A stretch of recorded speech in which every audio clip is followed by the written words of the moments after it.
This advice from an 81-year-old made me totally change my life.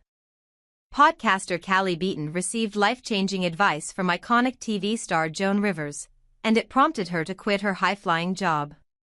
In this week's episode of Hello's Second Act podcast, host Atay Jewel meets comedian, podcast host, and author Callie Beaton. Known to her 230K Instagram following as the woman behind the Namaste Mother podcast, of which she has a new book by the same title, the high-flying corporate TV executive completely turned her life around at 50 thanks to advice from the late Joan Rivers. Advice from an 81-year-old.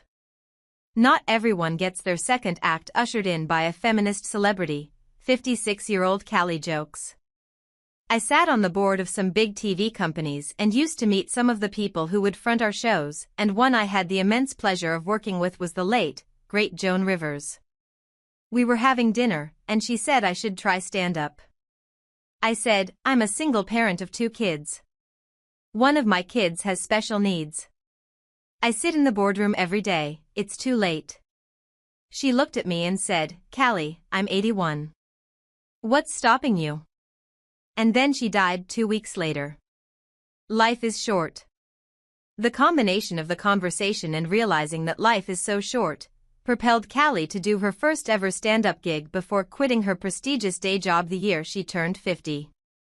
Now a successful comic, podcast host and #1 best-selling author, she has never looked back.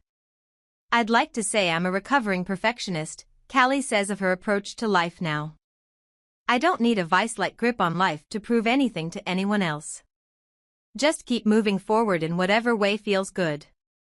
Joan's advice certainly helped Callie along that path, but she notes, what was really important about that story was not that it was Joan Rivers, it's that it was an 81-year-old woman with wisdom who took the time to see something in a younger woman and tell me what was what from her perspective.